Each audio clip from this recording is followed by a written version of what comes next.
بہت سی بہنیں ایسی ہیں جو سسرال میں ایک مشکل اور تنگی والی زندگی گزار رہی ہیں، جن کی زندگی کا سب سے بڑا دل کا ارمان یہ ہوتا ہے کہ ہمارا بھی اپنا گھر ہو، ہمارے گھر میں سکون ہو، ہمیں کوئی بے وجہ تنگ کرنے والا نہ ہو، ہمیں بیٹھ کر تانے دینے والا کوئی نہ، ہمیں کوئی یہ نہ کہنے والا ہو کہ تم تو ماں باپ پر بوجھ تھی اور تمہیں تو انہوں نے ہمارے سر پر تھوپ دیا ہے۔ اس قسم کی باتیں بہت سی بہنوں کو سسرال میں سننی پڑتی ہیں، اور یہ کسی ایک گھر کی کہانی نہیں، یہ ہر گھر کی کہانی ہے۔ یہ صرف آپ کے یا میرے گھر کی کہانی نہیں، بلکہ بہت سے گھروں کی کہانی ہے، اور بہت سی لڑکیاں اس ذہنی ٹراما سے گزر رہی ہوتی ہیں۔ میں اپنی پیاری بہنوں کے لیے ایک بات پہلے واضح کر دوں کہ انٹرنیٹ پر میں نے دیکھا ہے کہ بہت سے لوگ اپنی اپنی دکان چلا رہے ہیں۔ اب میں یہ مانتی ہوں کہ میں خود یوٹیوب پر کام کر رہی ہوں، اور ظاہر ہے ہر کوئی رزق کے لیے ہی کام کرتا ہے، لیکن کسی کو غلط انفارمیشن دینا، کسی کو گمراہ کرنا یا اپنی طرف سے حدیثیں گھڑ لینا، یہ بہت بڑا گناہ ہے۔ ایسے لوگ اللہ کے عذاب کے مستحق ہوتے ہیں، اور پھر ان کی زندگی میں جو تباہی آتی ہے وہ ناقابل یقین ہوتی ہے۔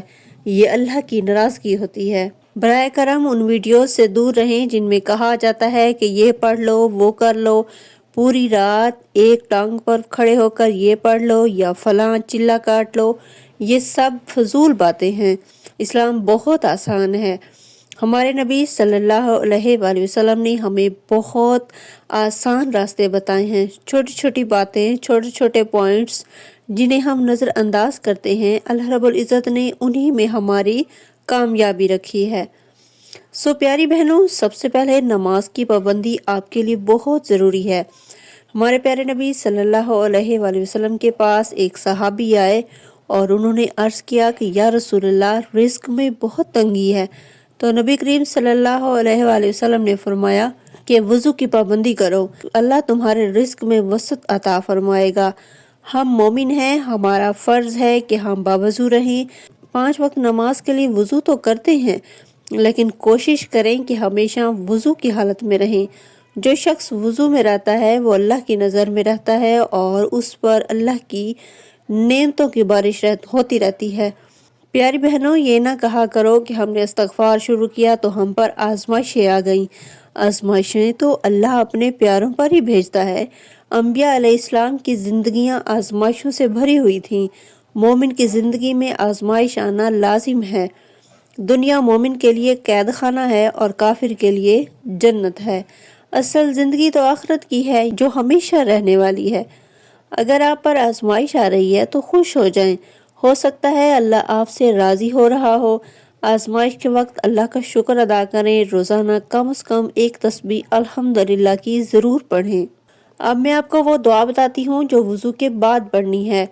اسکرین پہ آپ دعا دیکھ سکتے ہیں، اور اس کا ترجمہ کچھ یوں ہے: اے اللہ، میرے گناہ معاف فرما دے، میرے گھر میں وسعت عطا فرما، اور میرے رزق میں برکت عطا فرما۔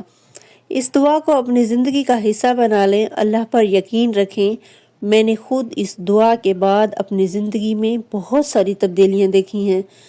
اللہ رب العزت نے میرے لیے ایسے ایسے اسباب بنائے، ایسی ایسی مشکلات مجھ پہ آئیں، اور پھر اللہ کی رحمت سے وہ مشکلات حل بھی ہو گئیں۔ الحمدللہ، اللہ نے راستے کھول دیے۔ میں پہلے نماز بہت جلدی پڑھتی تھی، جس سے میں فرض تو پورا کر لیتی تھی، لیکن میرے اندر سکون نہیں رہتا تھا۔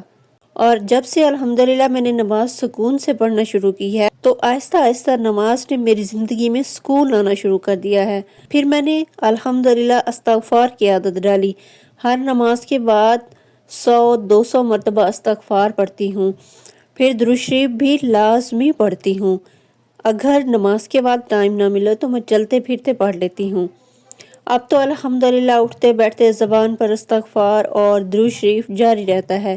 جب اللہ کسی بندے کی توبہ قبول کرتا ہے تو اس کی زندگی میں آسانیاں آنے لگتی ہیں، راستے خود بنتے چلے جاتے ہیں۔ اللہ ہی سبب پیدا کرنے والا ہے۔ سو پیاری بہنوں، آج سے ہی عہد کریں کہ اگر آپ کو اپنا گھر چاہیے یا کوئی بھی مسئلہ ہے تو اللہ پر مکمل یقین رکھیے، پریشان ہونا چھوڑ دیں، اور شیطان کو اپنے اور اللہ کے درمیان دوری نہ ڈالنے دیں۔ نمازوں میں سکون لائیں، استغفار اور درود شریف کو معمول بنا لیں۔ اللہ پاک آپ سب کی چھوٹی چھوٹی نیکیوں اور چھوٹی چھوٹی عبادات کو قبول فرمائے۔ اگر ولاگ پسند آیا ہو تو شیئر ضرور کیجیے گا اور مجھے اپنی دعاؤں میں یاد رکھیے گا۔ ملتے ہیں نیکسٹ ویڈیو میں۔ اللہ حافظ۔